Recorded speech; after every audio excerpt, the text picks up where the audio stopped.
Shalom bien-aimés dans le Seigneur, grande est notre joie de nous retrouver au pied du Grand Roi pour notre méditation quotidienne. Nous sommes le samedi 15 novembre 2025, c'est notre dernière méditation de cette semaine et nous vous saluons au nom de notre Seigneur et Sauveur Jésus-Christ. Pour notre méditation de ce jour, nous allons lire un texte dans le livre du prophète Ésaïe, chapitre 25, verset 1er, dans deux versions.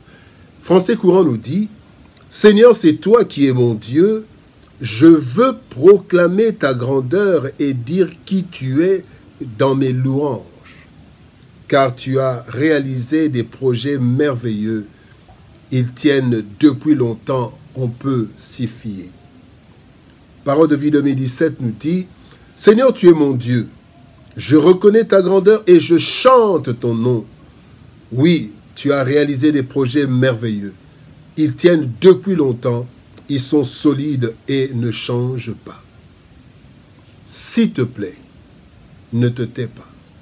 S'il te plaît, ne te tais pas, tel est le thème de notre méditation de ce samedi 15 novembre 2025. Bien-aimé dans le Seigneur, le silence peut être une bonne chose dans certains cas.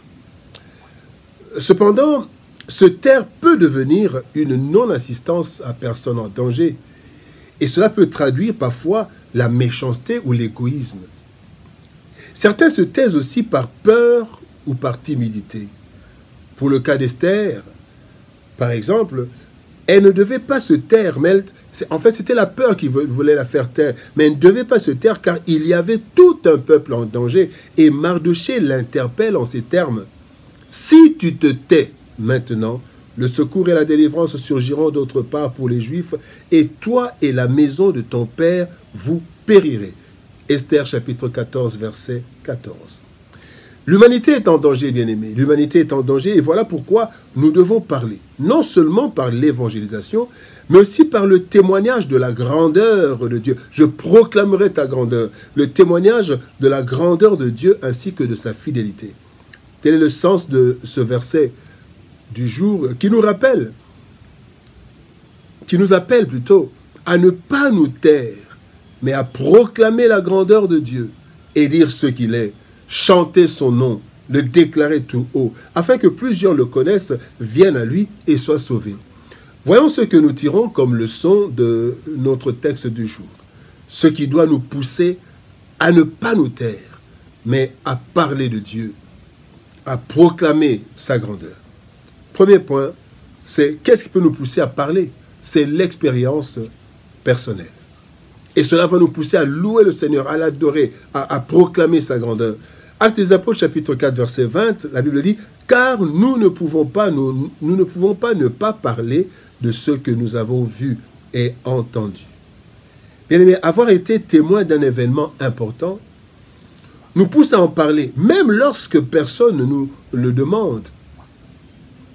Mais pourquoi plusieurs n'arrivent pas à parler de la grandeur de Dieu? Pourquoi plusieurs n'arrivent pas à témoigner de la grandeur de Dieu, de ce qu'il est?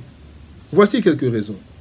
D'abord, il y a la timidité, la honte ou la peur. Il y en a qui ne peuvent pas parler à haute voix dans une assemblée. Il y a la timidité, la honte ou la peur. Pourtant, nous n'avons pas reçu un esprit de timidité. 2 Timothée, chapitre 1er, verset 7, nous dit « Ce n'est pas un esprit de timidité que Dieu nous a donné. » La deuxième raison, ceux qui ne parlent pas, c'est un peu l'égoïsme spirituel. Ceux qui ne glorifient pas le Seigneur devant tout le monde, qui ne parlent pas de sa grandeur. C'est comme l'a été Jonas, qui n'a pas voulu parler aux gens de Ninive, car il souhaitait qu'ils périssent. En effet, dans Jonas chapitre 4, verset 2, la Bible dit « c'est Jonas qui parle, c'est ce que je voulais prévenir en fouillant à Tarsis, car je savais que tu es un Dieu compatissant et miséricordieux, lent à la colère et riche en bonté, et qui te répand du mal. » Bien-aimé, Jonas souhaitait ne pas parler de Dieu pour que Ninive périsse. Troisième raison, c'est l'absence d'expérience personnelle. Bien-aimé, les disciples ont parlé sans peur car ils avaient vécu. Ils ont dit, on ne peut pas se taire. Et Paul aussi pouvait dire dans 2 Timothée chapitre 1er verset 12, « Je n'ai point honte car je sais en qui j'ai cru. Je suis persuadé qu'il a la puissance de garder mon dépôt. La plupart de ceux qui se taisent, bien-aimés, n'ont rien à dire de Dieu, car ils n'ont pas une histoire personnelle avec le Seigneur. Même certains qui se retrouvent dans l'Église avec des responsabilités. Nous devons accepter personnellement Christ, et ainsi nous aurons une expérience personnelle, et nous ne pourrons plus nous taire. Nous allons le louer, dire, proclamer sa grandeur. Le deuxième point, bien-aimé, ce qui peut nous pousser à parler, à glorifier le Seigneur, à parler de sa grandeur, c'est la conscience de notre identité. 1 Pierre 2, 9 nous dit, « Vous, au contraire, vous êtes une race élue, un sacerdoce royal, une nation sainte, un peuple acquis, afin que vous annonciez les vertus de celui qui vous a appelé des ténèbres à son admirable lumière. » Bien-aimé, la deuxième chose qui nous pousse à parler de Dieu, c'est la conscience de ce que nous sommes réellement. Ce qui nous pousse à louer, à parler de la grandeur de Dieu. Ce que nous devons savoir, bien-aimés, c'est que si nous avons réellement cru au Seigneur, nous sommes d'abord une race élue, un peuple acquis. Dieu nous a élus et rachetés. Actes des Apôtres, chapitre 20, verset 28, l'Église du Seigneur, qu'il s'est acquise par son propre sang.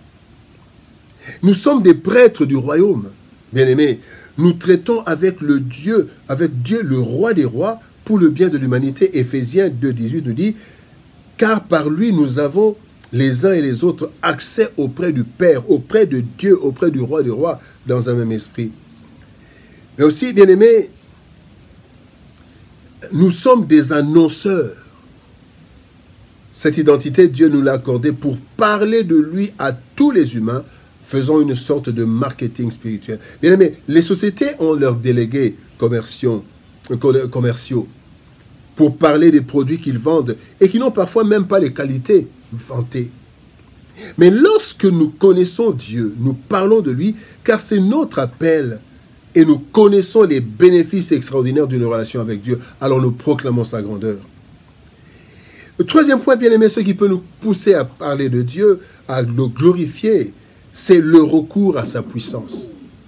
Éphésiens chapitre 1, verset 19 nous dit « Vous connaîtrez la puissance extraordinaire que Dieu a montrée pour nous qui croyons en lui, sa puissance et sa force. » Ceux qui sont conscients de leur identité, bien aimés, mais qui sont timides ou qui ont peur, malgré l'expérience personnelle qu'ils ont avec le Seigneur, peuvent ou doivent recourir à la puissance qu'ils ont reçue.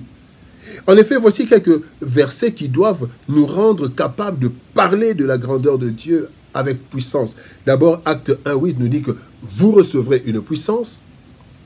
1 Jean 4:4 dit, celui qui est en vous est plus grand que celui qui est dans le monde, on n'a pas à avoir peur. Actes des Apôtres, chapitre 18, verset 9 nous dit, le Seigneur dit à Paul, parle, ne te tais point, ne crains point. Et Jérémie 1,17 nous dit, dis-leur tout ce que je t'ordonnerai, ne tremble pas en leur présence, de peur que je ne te fasse trembler devant eux. Donc, bien aimés, nous ne devons pas avoir peur. Nous devons proclamer, parler de notre Dieu. Proclamer sa grandeur. Lorsque nous avons cru au Seigneur, nous ne devons pas nous taire à propos de ce que Dieu fait en nous et autour de nous, démontrant ainsi sa grandeur et ce qu'il est. Sachant qu'en Christ, bien-aimé, nous avons une nouvelle identité pour parler de lui. Le Saint-Esprit qui nous a été donné nous a accordé la puissance. Ce même Esprit déverse en nous l'amour de Dieu. C'est ainsi que nous ne devons pas ou nous ne devons plus nous taire. L'humanité est en danger et c'est seulement par la connaissance de Dieu que l'humanité sera sauvée. Notre expérience personnelle, bien-aimée, heureuse ou malheureuse, doit nous pousser à faire connaître la grandeur de Dieu ainsi que sa fidélité, le proclamer devant tout le monde. Alors, bien-aimé, s'il te plaît, ne te tais pas. Parle de ce que Dieu a fait pour toi. Proclame sa grandeur, proclame ce qu'il est. Prions.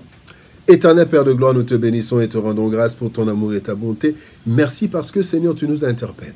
Tu ne veux pas que nous puissions nous taire parce que tu nous as appelés, tu nous as rachetés, tu nous as établis afin que nous puissions annoncer les vertus, tes vertus. Seigneur, aide-nous à ne jamais cacher ce que tu as fait pour nous, à le proclamer, à proclamer ce que tu as fait pour nous, ce que tu as fait pour notre entourage, à le proclamer et à dire ce que tu es. Tu es merveilleux, tu es le seul Dieu, l'unique Dieu. Et nous voulons, Seigneur, au Dieu de gloire, te dire merci. Te disons merci, Seigneur de gloire, pour ta parole. Merci de bénir ta parole et de bénir ton peuple. Au nom de Jésus-Christ, nous avons ainsi prié, Père. Amen. Bien, aimé dans le Seigneur, que Dieu nous bénisse. Shalom, au revoir, bon week-end et par la grâce de Dieu, nous nous retrouvons lundi pour une autre semaine de méditation au pied du grand roi. Shalom, au revoir, bon week-end et à lundi.